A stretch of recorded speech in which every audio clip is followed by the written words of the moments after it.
Welcome, everyone. It's Bible study time. Always excited about coming forward, y'all. Today's no different. Today, we're going to be reading out of the book of Genesis. We're going to be reading out of Genesis chapter 49, verse 16 through 17. And I will be speaking to the tribe of Dan today. Very important tribe. One of the tribes that gets the least amount of attention put on it. But I'd like to shed some light on the tribe of Dan because they're very important. Very, very important. And the reasons why I say they're so important. So let's invoke the Spirit of God to assist me in the discernment of God's word, and we will get into the scripture. Heavenly Father, I come before you in love, looking for you. Father, I ask that you cover me with your attention and your protection. Bind all energies that are not serving to the greater good of your will being met in this place through me. Let the words of my mouth and the meditation of my heart be acceptable unto you. And in God's name I pray, amen. All right, y'all. So we're going to read from chapter 49, verse 16 through 17. And then we're going to cross-reference some apocryphal texts to support what I'm going to be explaining to you. Verse 16, Dan shall judge his people as one of the tribes of Israel. Verse 17, Dan shall be a serpent by the way, an adder in the path, that biteth the horse heels, so that his rider shall fall backwards. So this is Jacob. This is the father of all of the tribes. Jacob, he is in his moment of transition. He's about to transition over.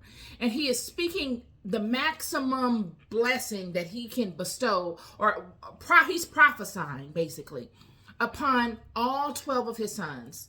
He's prophesying what God has shown him and spoken to him of what these children will achieve in the world. What is their calling? What will they stand in? What will be consistent as in their activities within the world? And for the tribe of Dan, he is speaking to specifically in this, in the verses that I read, he's speaking to the tribe of Dan specifically. And he's saying that Dan shall judge his people, Dan shall judge his people as one of the tribes of Israel. And I want to park it there just for a moment because, that's kind of like redundant. All of the tribes are going to do that. They're all going to judge. The fathers of the tribes are going to judge the tribes as them being one of the tribes of Israel because they are. Why did he need to say that? Well, because you must understand the journey of the tribe of Dan. So the biblical text gives you one understanding of what scripture is speaking to. But when you go to the apocryphal text and you reference in the Testament of the 12 patriarchs, chapter 7, you see that Dan, the father of the house, is doing exactly what the scripture is speaking to. In the Testament of the 12 patriarchs, Dan is judging the 12, judging his house, his tribe of Dan, his children. All of their interactions, he's judging them. And he's about to transition and be laid to rest on their allotted land that they inherited through God. The land, the promised land that God promised all these children that they would arrive in, they finally make it into that space where they have their lands allotted to them. And they will make it to that space where their land is allotted to them, and they will be laid in their forefathers, the fathers of their houses, all the fathers that are the owners of the name of the tribe, of each tribe, will be buried on their own respective lands. And Dan would be done so as well. But he's not buried yet. He is in his transitory state as well, as his father was Jacob when he spoke the words to him that I just read to you. Well, their father, Dan, is in this transitory state, and he's speaking to his sons. And he's saying, I'll read just a portion of it, the end of it. And in chapter 7, which is the ending of all that he's speaking to his sons, He's saying,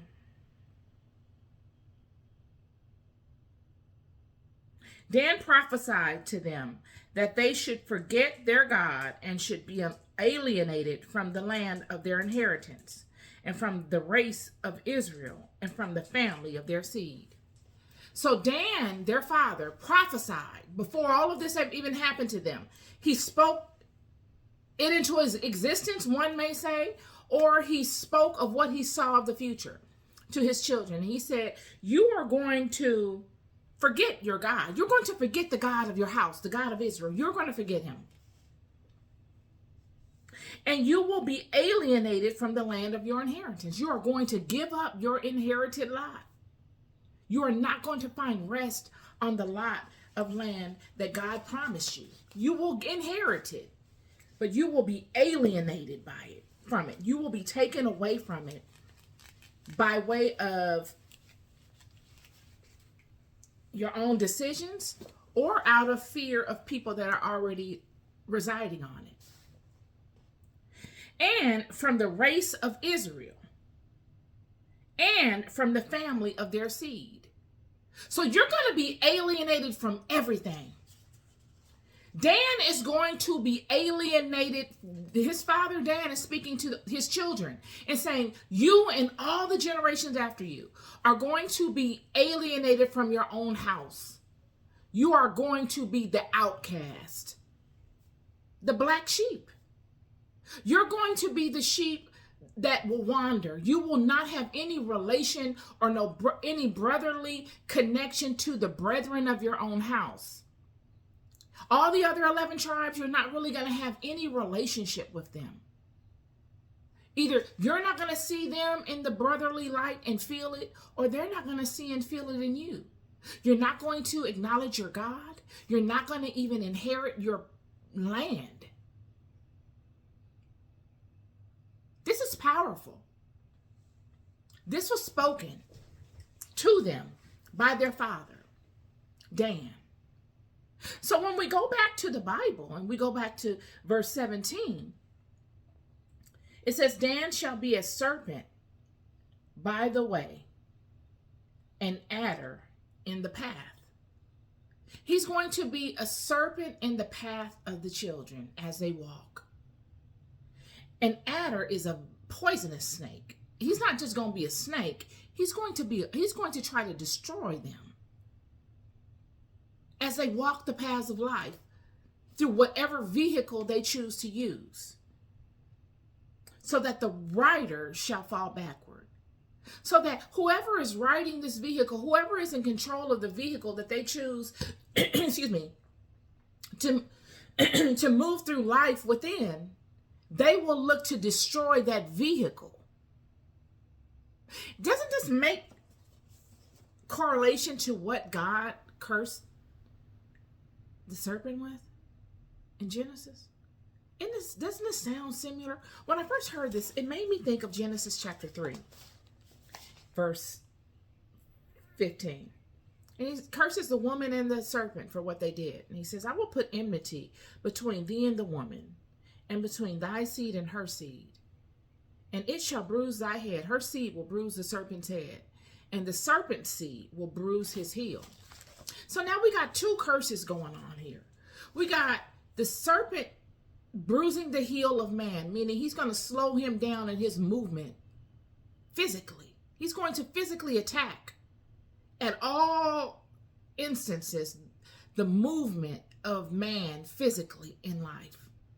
He's going to try to slow it down, stop it, derail it, control it. And then you have here Jacob speaking over his son Dan, who would be the father of all of the entire tribe of Dan.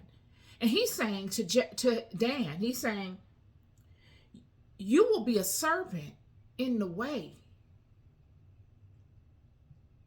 Because man is going to get to a point where he's going to overcome the tricks of the serpent. He's going to overcome the curse that the serpent would be imposed upon by God.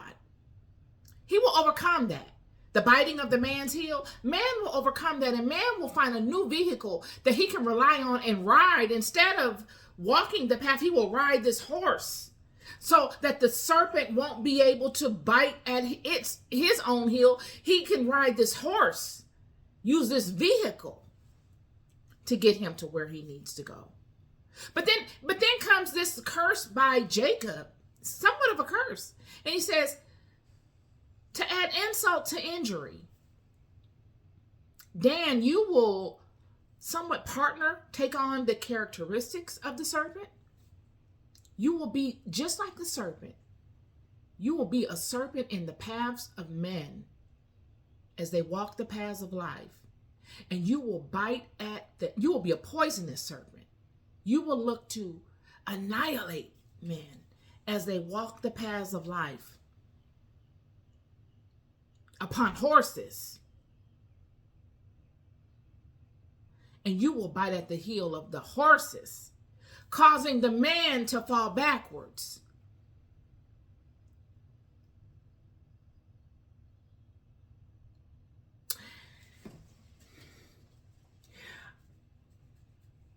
How did it get to that?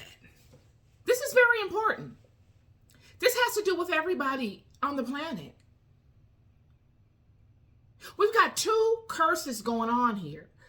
The curse that the serpent is promised to live out. He must live this curse out.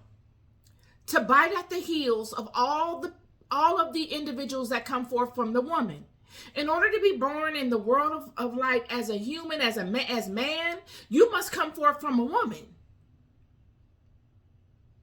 And God made it very clear that the serpent would bite the heel of all the children that came forth from the woman.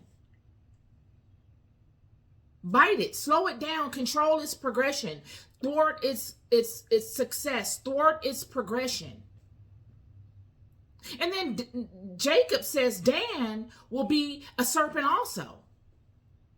So that if man ever gets the ingenuity or the wherewithal to come up with an ingenious idea of bypassing this curse of the serpent and utilizing with his mind and his intellect another vehicle to get him from point A to point B, or to get such and such done that he desires to get done, Dan will be in the path to bite at that as well. To destroy that. Not even bite it.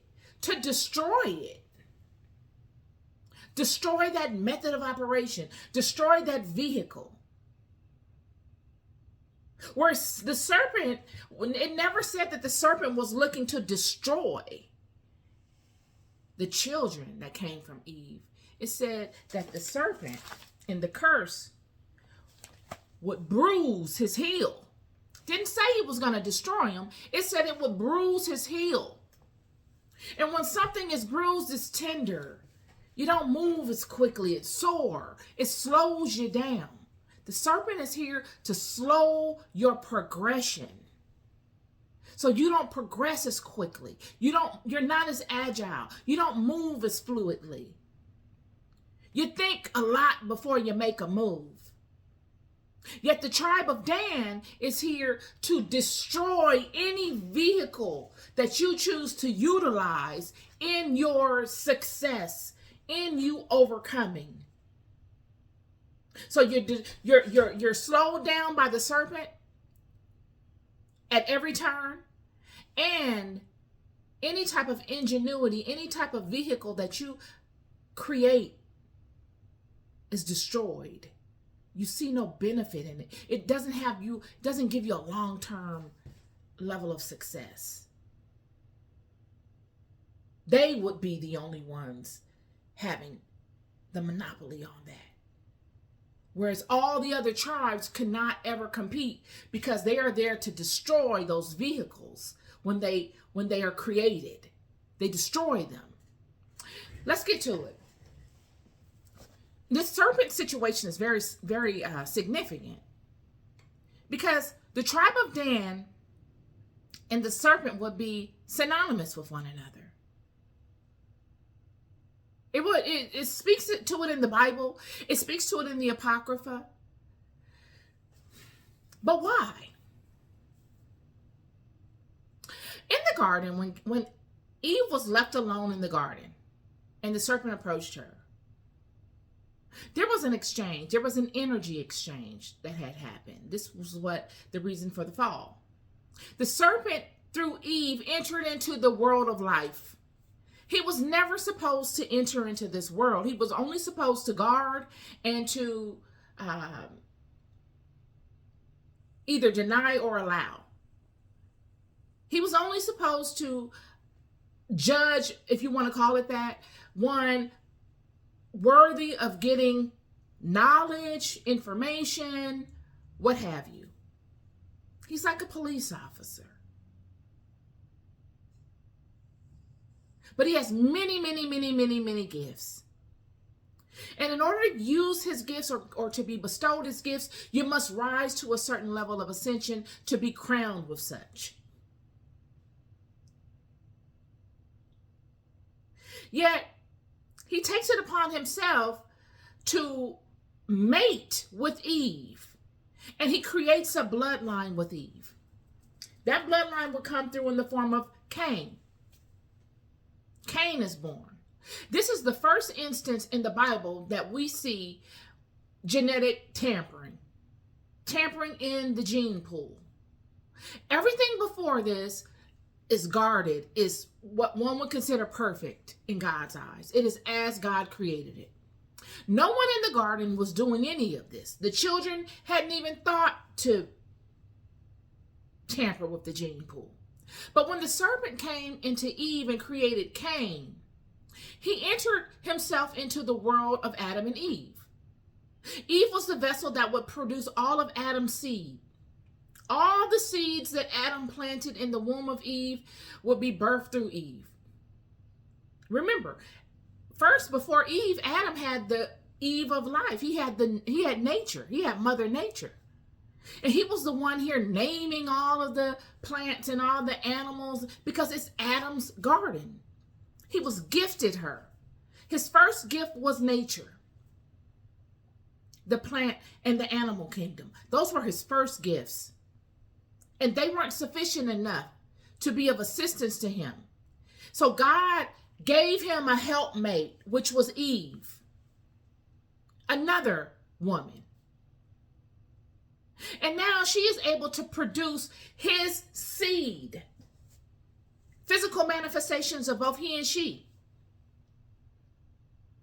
And this was a turning point. The serpent comes and he catches Eve alone. And he takes her and he beguiles her with words and with ideas. Gives her things to ponder, to look at in a different way. Things she saw all the time. And she's fascinated by them. Because he knows her nature.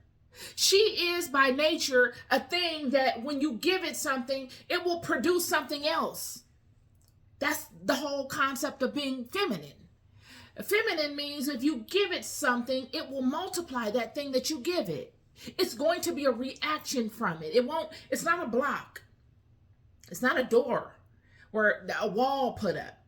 Like if they would have come to Adam, it would have been a wall. Adam is not set up that way. He's a male. It would have been immediate wall put up. Because that's how God created it. You don't go to a man and give a man something and expect him to birth something else from it. That's a feminine characteristic. So he comes to Eve and he gives her an idea first. He gets into her mind first. And then he beguiles her. All of this is through word and imagery. See no evil, hear no evil. And then the physical act takes place where he enters into her. And before you know it, she's pregnant with Cain. And he has an individual in the world of life. He's in the game. Now he has entered into a game that he was never supposed to be a part of. None of this childbearing aspect of life was his role. He was strictly here to assist Adam and Eve in ascending and protecting them and protecting all of God's stuff. But by way of mating with Eve, now he has a dog in a fight that he should never have been a part of. And what will happen, we must remember, when the Apocrypha speaks to it, all these giants and all these monsters and all these things being created, what we will see that will be birthed from this will be multiples of the same thing. We will see in the Apocrypha that, and even you'll see certain parts of the Bible where they talk about giants in the world, that this one act that the serpent did and was successful in with Eve would open up a Pandora's box. And many people would begin doing this. Mating with entities, things that they never should have mated with. It became a fad, a fascination. You got a lot of guys running around here mating these dogs, all these different types of dogs. And, you know, if their money isn't really where it needs to be, they'll even mate these dogs amongst the same family, and you'll have like sickly dogs. And so you have to be careful about what type of dogs you buy. It was the same thing going on back then amongst people. It was the same thing. So when we look at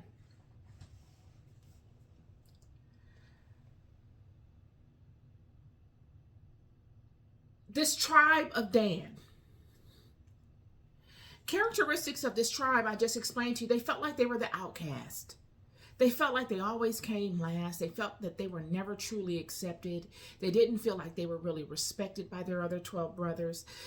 Dan, the father, wasn't really an honest and integral individual. He was the one that came up with the lie to create, in his father's mind, the thought that Joseph had been unalived, and he's the one that spoke that they should put the blood on the coat and sell that story to their father Jacob.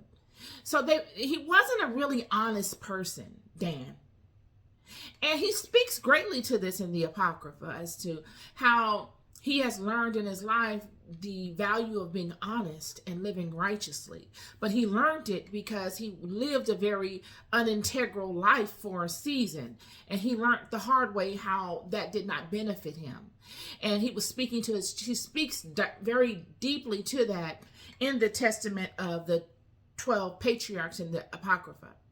But what will happen is the tribe of Dan will break off from the house of Israel. I spoke to this in the podcast that I did on who the Philistines are. I really went into detail as to the tribe of Dan and some of their struggles. I'll mention them briefly here.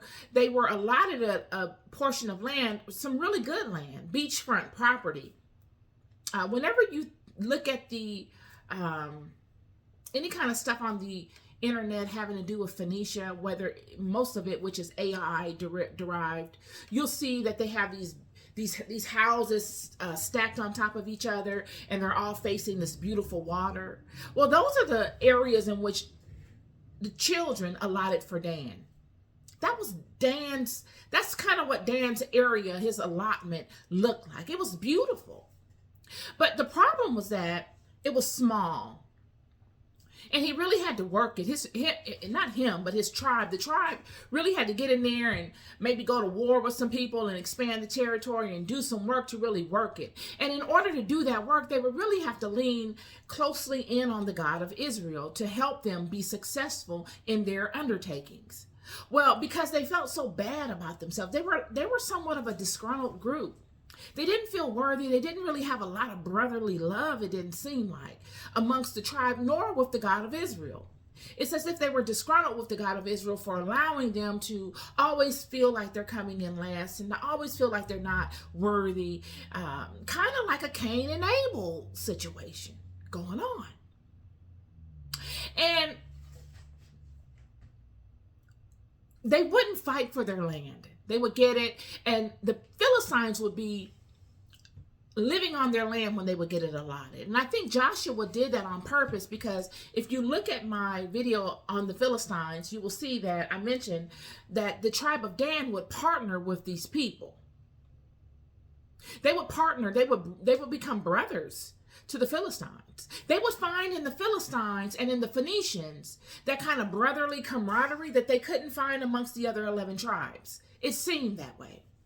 They were very much so impressed by the Phoenicians, very much so. And the Phoenicians are the ones, in my opinion, that spawned on the creation of the Philistines. No one else could have done it. No one would have had the knowledge of how to find and group all of these people together but the Phoenicians, because they were the only ones traveling the open ocean at that time the way that they did. They could travel from Africa to Europe and from Europe to America and back and be successful. They were the ones that mastered the open seas. So they would be the ones to know where all these various people are. And then they would know how to their strengths, and they wouldn't be the ones that would be able to sit amongst them and study them and see their faults and their strengths and their weaknesses and all these different things. So Dan was extremely impressed by the Phoenicians. And when the Philistines were created as a group and a unit, and they came in and attacked Egypt, which is Israel's first mother, Dan grouped up with them. They partnered up with them without getting word from God, just taking it upon themselves. And they went and they tried to attack Egypt, even though they lost. They still tried it, and which caused them to have problems with the God of Israel, and caused them to have problems within their house. So when the time to disperse all the land was at hand and everybody's getting their allotted land, Dan got theirs last. And they got allotted this beautiful beachfront property, but it's small. And the Philistines are on it. And I think Joshua did this on purpose, because Joshua was saying to himself, okay, you guys seem to be cool with these people. Even though some of you aren't, but some of you are. And you can work it out amongst yourselves how you're going to handle this. But you're going to have to deal with these Philistines, because you have a better reputation with them than we do. And that's just, that's just how it's going to have to be. So instead of them warring with the Philistines and saying, this is our land that our God gave us, you're going to have to get up out of here. Instead of them doing that, they did a little bit of that at first. But it seems as if there was some sort of internal conversation amongst the tribe, those that were in alignment with the Philistines and those that were in alignment with the house of Israel. And they came to some sort of understanding, and they all said, well, you know what? We'll just leave this land, even though our father is buried here. Even though this is the land of our inheritance. It's our promised land. You can have it. And we'll go find our own land. They felt like, our own 12 brethren, our own 11 brethren that have gotten their land, they're too busy being happy in their land to come and assist us in overtaking these Philistines. Even though we always assist them in overtaking whatever it is the God of Israel leads us to overtake. But now it's our turn to have our allotted land, and we can't call on anybody because they're so enamored in becoming comfortable in their allotted land that they're not even thinking of us. Instead of them seeing it for what it probably truly was the fact that you have made partnerships with these people, part of your group. You haven't been able to manage your own affairs in a way to hold yourselves as a solid unit. Half of you are friends with these people, and maybe less than half of you are not, and are in alignment with God. And this is why you are in this situation, is because we feel like you're the best ones to deal with this because of your actions. So nonetheless, Dan is disgruntled. This is just another notch on their belt of disgruntlement with the children of Israel. And so they don't really partake in group activities amongst the children. Well, we will see this with Deborah and Barak when they need the tribe of them. All of the other tribes come together for protection and for support in defending Israel. Dan stays on the boat. They're out there at the water kicking it on the boats. They don't even want to come and help. So they were always the outcasts. I don't want to keep drilling on that, but I want you to understand the vibe of this. These people feel like they're outcasts. They don't feel part of the unit. They're disgruntled. And so they partner up with the Phoenicians and the Philistines. When you look at Samson, Samson was a Danite. Samson was a mighty man of Israel. He was a Nazarite by the womb. Nobody else of the house of Israel was a Nazarite by the womb. However, with all that power that he had, he was an integral warrior man because the God of Israel birthed him that way. But it was all undercut because of his house. All of the internal conflicts in his house, he couldn't trust anybody. It wasn't that he couldn't trust the women. It was just that the women were always being come upon and overtaken by the people of his house. All the strong men of his house. So he probably could have, maybe some of the women he did acknowledge were particularly righteous in their own way. But when you're approached by men that are threatening you, what do? The men of his house were always looking to conspire against him because his house was corrupted. He mixed the Philistines in with his brethren of Israel. And they all took on the characteristics of the Philistines. The Philistines were scandalous people, y'all. They're marauders, pirates. So if you can think of what a pirate is, a pirate has no ethic. He has no moral code. He doesn't care. These are the people that the Phoenicians found in distant lands. Think of the Vikings. What made the Vikings so powerful is that the Vikings were scandalous. I'm here to tell you, Vikings. But who were the people who were the first people that came upon the Vikings before they were the Vikings? The Phoenicians. The Phoenicians. And this is what I want to get to.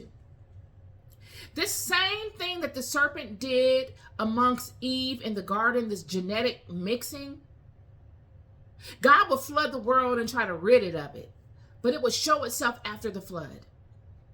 Because we will see that, yes, Noah's seed was populous on the planet, and so was the serpent seed. So were the fallen ones. They went hand of gone into the water. Or maybe they can live long times without non-breathing. I don't know. But they were definitely around after the flood.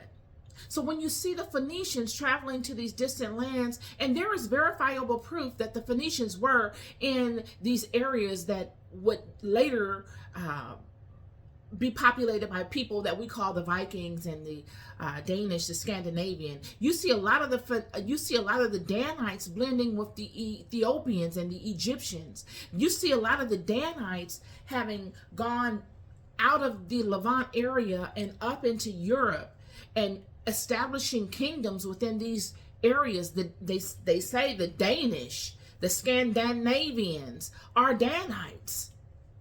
And the Danites are following the footprint of the Phoenicians. The Phoenicians were the first to do it. The Phoenicians, when you look at, and I'm going to look in my library of videos, of pictures, I'm going to put a picture in here of heads of, what you're seeing would be heads of Vikings with broad noses and thick lips, yet they have curly hair. I have a cousin that looks like this. Very, very fair skin, very husky, curly hair, blonde, brown, curly hair. These were the original Vikings, the original ones. And as through time, you lose the resemblance of what that original looked like. The Danites would do this. We will see that the Danites would be so disgruntled that they would look to remove any resemblance of them being of the house of Israel, or them looking as they initially looked, or their brethren initially looked. They would look to break all distinguishment, so that when one looked upon them, they never saw that characteristic. All because they felt like they were not a part of the group. And somewhat it's an ingenious thing. They've taken it a step further. They took what the serpent did a step further, if you want to say that. Because the serpent did this exact same thing with Eve in the garden. When he first came upon Eve and he mingled with her seed, that seed that came forth somewhat resembled a serpent. It was a man and a serpent. And through time of that individual Cain mating amongst Adam and Eve's seed, that serpent characteristic upon first glance would lessen. But the DNA, the internal code, was still there. And this is what the Danites would do.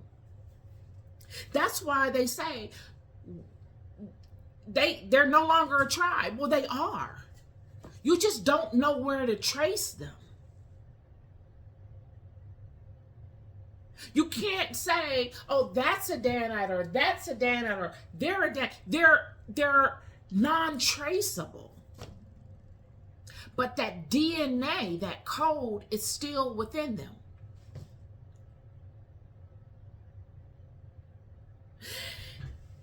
Now, what you will see is the nature of a thing. And this is what I really want to hammer in, because, we live in a world where we like to box stuff and categorize stuff. Good, bad, win, lose. But it's not that easy, especially when you're dealing with something like this. It's somewhat ingenious. It's like playing chess, but a longer form version of it. The Danites, you would be able to tell by action. You will see them by the fruit that they bear. And the Bible gives you a clear understanding as to what that fruit is. And that fruit is not good or bad. It is necessary. Dan shall be a serpent by the way, an adder in the path, that biteth the horse heels, so that the rider shall fall backward.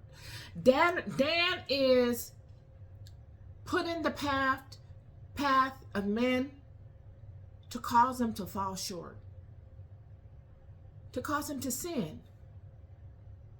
Dan is the individual that creates confusion. It makes it hard for you to find the exact truth. You must be dedicated to it in your entire life to really come to a full understanding, or even a portion of a full understanding of the truth. Because Dan is going to make it very difficult for you in using whatever vehicle that you choose to use to find it. He is the vehicle annihilator, not the person annihilator. He's not here to annihilate you. He is here to keep you in a disadvantaged state. And he has no particular look. We got to get off of this look thing. We've got to get to a place where we get beyond a black and a white thing. At 2025, we are beyond that. The game has changed, friend. This entity is not bound by a color. This entity, I have just told you, the children of Dan mingled with everybody. Egyptians, Ethiopians, Philistines, Phoenicians, Europeans, Romans, everybody. So you would not be able to distinguish them. Wherever you look up the tribe of Dan, it's like the only tribe that is obscure when you Google them. It always says that they're no longer in existence. They were dismantled because of, mingling with other cultures. You don't dismantle anything. Energy is never destroyed. It just transfers from one state to the next. Yet the Bible will speak to the reconciliation of this tribe. But what I want you to get now, and this is the point that I'd like to lead with, is that the tribe of Dan, and many people say, oh, they're just wicked and they're just evil. Friend, negatives, it takes a negative to change a negative. It takes a negative to change another negative positive. You cannot change a negative to a positive by interacting it with a positive. I've been in many situations in my life. I can be the most loving, kind individual. I'm always loving and kind. But I can be very straightforward. I can be very to the point. I can be blunt. I can be a lot of different things. And I have to be those things in order to be able to be fluid in life. You come into contact with many different types of people. And at times, you must meet those people with the same level. You must pull from yourself. Whether you are the nicest, most positive, loving person in the world. When faced with a very negative situation, at times, you must pull that same type of spirit forward from you to convert it. There's no other way. All of this is mathematics. And I know many people will say, no, you don't do that. Yeah, you do. You must convert it by presenting that same kind of aspect to it with a different intention. And that's how you convert it. Two negatives always equal a positive. Two positives always equal a positive. But a negative and a positive will equal a negative. So I wanted to bring this up as it related to the tribe of Dan. This is a spirit at this point. It's a spirit that inhabits a body, and the body can look like anything. You got children of Dan that are black people. You have children of Dan that are white people. You have children of Dan that are of Ethiopian culture. You got children of Dan in Iran and Iraq and in Saudi Arabia. You have children of Dan in Greece. This is... So, that's one thing I wanted to get to, because this channel, I was thinking the other day, and this is what I'm going to, incorporate into this video. This channel is a channel for people that resonate with the message. This is not, I'm a very cultural woman. I love my culture, as I think we all should. I'm very proud of my culture and proud of our history, and I study it and I know a lot about it. But I was just thinking the other day that, God has led me over the last 3 or 4 years in a way that I began doing things, these Bible studies and my podcast, that I never anticipated doing. And I came forward. I always anticipated coming forward, giving up spiritual truths, but not in this particular perspective, because I didn't, I hadn't had my life all together, and I still don't. And I didn't want to get, I didn't want to come across as a judgmental person and as a holier than thou. So I was just going to stick to spiritual topics. But that wasn't the plan for me. But also, I was going to really lean in on cultural topics, you know what I mean? And that was not the plan for me either. Because when I came forward, it was all the signs showing me through trauma and through you know, a lot of energy that a lot of trauma and a lot of energy showed me where I should park and what my objective of this channel should be. And that objective, I have come to the realization, is that this channel is for everyone that resonates with this truth. I don't care if you're European. I don't care if you are African. I don't care if you're African American. I don't care if you're Asian. I don't care where you're from. Middle Eastern. I don't care. As long as we have a resonance internally, as long as you connect with the content that I'm delivering, even if it's not in its entirety, but you can take something from it, then this is for you. Because that's where we are right now as a group of people, you guys. When I did the Bible study on the book of Revelation, Jesus said it's going to be a day that will come where you're not going to have to convince anybody of the truth of God. They're going to know it. And I think we're leading to that now. Whereas, you know, I'm not here to convince anyone of anything. I'm presenting something to you that, you know, hopefully you resonate with and you can add to your perspectives. But, you know, at this point, the genetic pool has been so, I don't want to say contaminated, but, you know, it's just been mixed up so much that you won't, nothing seems as what it really is. And you must lean on the vibration of the heart to direct you, because the aesthetics and the looks will misguide you. You will be misguided. So I wanted to speak to that. And I want to also speak to the reconciliation point. They say the tribe of Dan wasn't included in the 144 that would, in the book of Revelation. But it also, like I said in my video on the Phoenicians regarding the tribe of Dan, nothing is lost in God's kingdom. The whole analogy I gave you of facing a negative with a negative is very vital, because that's what we will see that will happen with this tribe of Dan. All will be rectified. Satan, the genie, the jinn,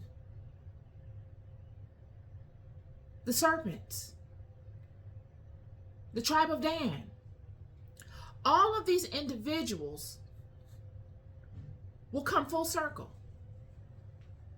They will come to the self-realization of the error in their ways. They will be converted through activity and time back to the original state that they were created in, as we all will. If we stay in this life long enough, repeating cycles, you will have no choice but to get back to that place of enlightenment. No one stays anywhere in this life forever, whether it's in enlightenment or whether it's in darkness. And we will all get there at different times, because we all enter into these states at different times. I will show in the book of Ezekiel proof of this. Ezekiel says in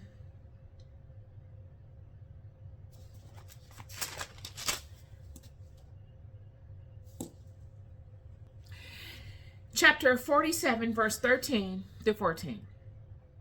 Thus saith the Lord God, this shall be the border whereby ye shall inherit the land according to the 12 tribes of Israel. Joseph shall have 2 portions, and ye shall inherit it, one as well as another, concerning the which I lifted up my hand to give it unto your fathers, and this land shall fall unto you for inheritance. So Ezekiel is getting a word from God as to after it's all said and done, the new reconciliation of land, the newness that will come forth after this world passes away. And Dan in chapter 48 is within the first verse. Now these are the names of the tribes from the north end to the coast of the way of Hethlon, as one goeth to Hamath, Hazaron, and the border of Damascus northward to the coast of Hamath. For these are his sides, east and west, a portion for Dan. Dan has not been forgotten, y'all. Dan has not been forgotten. Even in Romans chapter 11, verse 26, all Israel will be saved. That's what it says. All of Israel will be saved. So we see in both the Old Testament and in the New, God speaking the inclusion of the tribe of Dan. They may not be included in the 144. I don't know how God is going to work that out. But God has a plan for the tribe of Dan. A lot of times in life, you guys, I'm going to wrap it up with this. A lot of times in life, I have come to realize over the last 4 years that God can work through wickedness. God can do things that will lead you. God will use evil. I wrote this down. For good. God will use evil for good. I saw on a podcast the other day, I saw a woman by the name of Melanie Hobson speaking to another woman named Emma Greed. I believe that's how you pronounce her last name. And it was an interesting conversation. I enjoyed it. It was very thought-provoking. I watched it all the way through. And Melanie Hobson spoke to her hearing, she referenced a quote from Warren Buffett. And when I heard it, I immediately resonated with it. It said, do the job that you would do if you didn't need a job. And I thought, wow. After all these years, I'm actually doing what I love to do without really premeditatively seeking it out to do it. I didn't seek it out. I was led to it, and I thought it. I didn't know if it was God leading me to it. I thought it was Satan. I don't even know who led me to it, friend, honestly. But I'm at it, and I'm chipping away at it every single day. It is the meditation of my heart. To be able to come forward and deliver these Bible studies is a gift. It's what I love to do. And it doesn't just have to be Bible studies. Expounding upon spiritual perspectives is a love and a fascination of mine. And to be able to do it every day as a job is a wonderful thing. Yet I just found myself here. I'm so serious. Honestly. And when she said that, I was having one of my moments. I was really, sometimes during the day I fight off the negative vibes and I try to lead with the positive, but it's a battle. And because I'm faced with a lot. In my normal everyday life, it would just be bliss. But because you got so much coming at you, it's a battle. And when she said that, I immediately, it was like the sun in me just, it made my heart smile because I actually am doing what I love to do, like it's a job. And I'm doing it under duress. So I can only imagine how better it would be even in an average type of situation. Even in an average kind of thing. How much better it would be.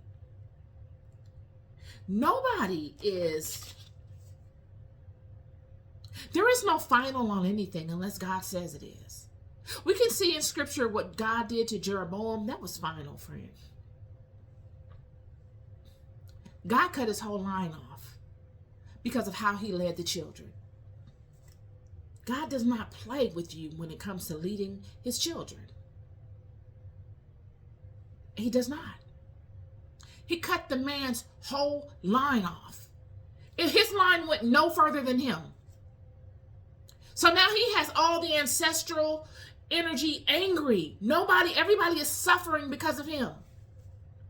There can't be any worse. Can't be. So this should show you how important it is. How your calling is so important when it comes to leading his children. And when you premeditatively lead his children astray for your own selfish needs, all bets are off. This is why Eve was not attacked. This is why the serpent and all of the fallen ones didn't come upon her and just attack her. Because they know the penalty. There would be no reconciliation. All can be reconciled. All can be made useful when you lead righteously. We will see that the tribe of Dan will be walking righteously. They're not doing anything outside of what they were ordained to do. Their father, Dan, spoke this truth to them. Dan prophesied to them that they should forget their God. This is their father. It said they should forget their God and should be alienated from the land of their inheritance. That they should give up their land and give up their God. And from the race of Israel, turn your back on your brethren. Dislike them, hate them. And from the family of their seed, do not give any honor to all of those people that have come before you. Go and make a new family. Go migrate amongst the other nations and blend yourselves and make new bloodlines. They were supposed to do this. To be a thorn in the side of Israel. To give them a challenge. To make it so that they earn everything that they get. Do not let it be a cakewalk. Your calling is to not make it a cakewalk for these people. So you thinking that these people are going to go to hell and to burn and this and that. God is not going to do anything to these people. God is going to reconcile these people. But you worrying about these people and blaming other people is taking the focus off of you overcoming. What are you doing to overcome? What are you doing to outsmart them? I've been in situations over the last 3-4 years, friend, that were completely unfair, preposterous, audacious. Can't believe it. God, why would you allow this to happen? I spent more time thinking about that than anything. Just why? But I kept going. I kept moving. And that's what we all must do. We can be frustrated with the way things are. We could say this is a very disadvantaged and a one-sided situation and it's unfair and it's categorically biased and it's this and this and it's probably all of that. But you got to keep going. One step in front of the other, regardless of how you feel. Use it as fire to keep you going. Oh, they don't think I'm going to keep going? Okay, I'm going to keep going. Get up this morning. I'm going to get in that shower. I'm going to do this. And I might not check off every box on my list, but I'm surely going to do the high points. And I'm going to deliver. Instead of sitting up, thinking, and being angry about it, and really not doing anything about it. I love you guys so much. I only come forward with testimonies that I have and that I've walked. This is not rhetoric. This is not theory. This is not theory, friend. You'll love more than you'll ever know. Keep going. Everybody has a role. Play your role. Be good to yourselves and be good to each other. Peace and love.